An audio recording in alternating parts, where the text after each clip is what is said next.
first experienced Caritas Creek's environmental education and summer camp programs as a camper when I was 12 years old.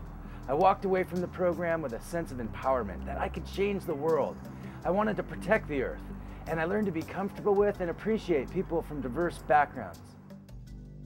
The individual who comes to Caritas has an experience that's unique to their lifetime, whether they come from the most wonderful family or whether they come from a very dysfunctional family. It is a unique phenomenon, and as I say, it's bigger than all of us. I believe strongly that the universe wants Caritas, or it wouldn't have been able to survive over this near 35 years. I remember like getting off the bus and all these people, like the counselors were cheering and like acting all crazy, and I was like, oh, okay, what are they doing? But like an hour later, like we were like, oh God, I love these people, and it had only been an hour. So like after a week, like 4 days of leaving, it's like really I don't want to leave these people, even though I haven't even known them for like a week. Caritas in general, it just sounded really good. I thought it'd be like any other after school, and I was definitely wrong. It's a lot different, and you know, it's good in life to experience different things so you can find out what you like and who you are. And that's, like I said, camp is a big part of like letting you find out who you are. This activity is called Find Someone Who. I've been to Mexico and Canada and Italy and Greece. Caritas style cabin groups and circles and everything, so we all got to know each other better, so we had to talk to each other. Before you throw somebody the ball, you've got to say their name very, very loud so everybody can hear it. Phoebe. Spencer. Phoebe. All right, everybody point to the person you threw the ball to. Say their name. I really learned a lot about myself, and like there you're guaranteed to like really connect with the people around you, since like these days there's like technology and everything, but like when you go out there, since you don't have your cell phone or anything, like you're really like you're pushed to really get to know like the people around you. Switch your partners, but make sure they still go to the opposite school. And empowering them to keep the safety of the other community members in mind, and that is part of how we build community, is showing them that they're part of the community as well as everybody else, and so taking care of each other in any difficult situation. Our students speak very highly of Caritas when they return, and they consistently tell us what a great time they have. But on top of that, they speak about the educational and the enrichment they receive there from the staff. One of the program directors, I think it was Whitaker, he said that being spiritual and being scientific don't have to be two separate things. And that is the type of education the students get here.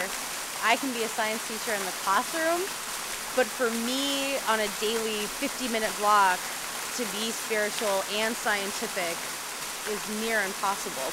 So if you see one and you see that it's got 2 sets of legs, you know that you're safe. If it's got 1 set of legs, it could be poisonous, so you might want to avoid grabbing it and messing with it. This is a Douglas fir tree. What's really cool about Douglas fir trees is the little bright green needles.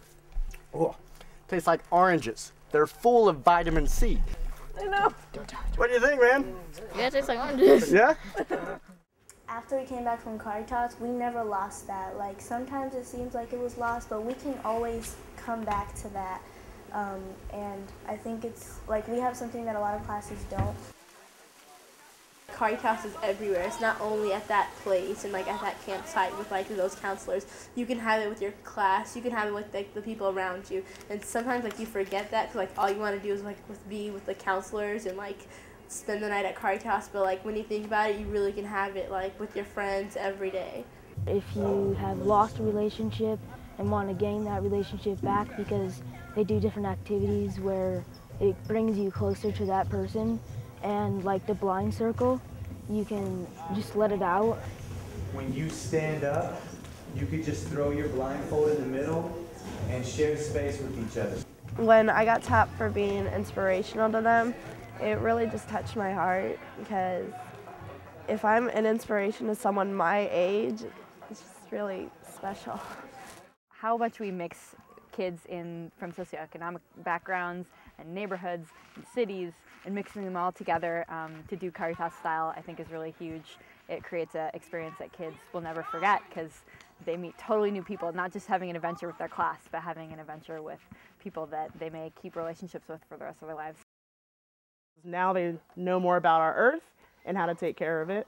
And even some of the girls today were saying, I'm not wasting food anymore. I'm just going to take what I need. But also there's lasting friendships. I saw paper after paper with emails and MySpace and all that. So they've got friendships, they've learned about the earth. Some of them got closer to God. I've worked with so many kids who return, and as I said, they want to come back. They love it. It's such a positive experience for them. They learn, they grow. It's just a great thing. I come back to Caritas because I love the environment, and I think that that's something that I can kind of give to others is an appreciation and a love for the environment. And I love the environment that Caritas has fostered in not just my life, but the lives of anybody who's touched Caritas. A loving community of individuals who truly care about what you have to say and really want to get to the heart of who you are as a person. It was actually kind of a miracle for me. I was a camper here when I was really young as a child in Huckleberry. And when I was in a group home, I actually got to come up with that group home to camp, so it was kind of like a rediscovery. And basically just having the conversations and talking to people and feeling like I was truly heard for the first time, I found a place that I fell in love with. And the next year I was asked to come back. Is there one highlight that you've had with a camper in all your years as being a counselor and all the different roles you've filled here? Can you mention a highlight? I would say Sean Washington. He's a counselor now, and I'd like to think I had a little bit to do with helping him. He was my counselor, and to be able to watch the man he is now, and to think that, like, man, I remember when you're just a kid, and you're just trying to figure things out, but his direction and what he wants for the world, and the fact that he walks his talk, is everything that I hope that I can give to more kids. When I first went to Caritas, like I said, I was living in Oakland and I wasn't really making a lot of good decisions at the time. And from then, like from going into camp and seeing like it's okay to be goofy, it's okay to like just be yourself and not worry about having to be anybody else. Like it really just opened my eyes, and like that's why I loved it so much. I kept coming back because it was like, I got to get back up there. I got to see these people again. And mostly, camp is fun and everything, but it's really the people that like make it what it is. But the simplicity is in the fact that my hope and the hope of all of our staff is that every young person who tastes Caritas, when they leave with huge awarenesses. Who are they and why are they wonderful and of value? Because at Caritas they get to discover that they are unique in the world.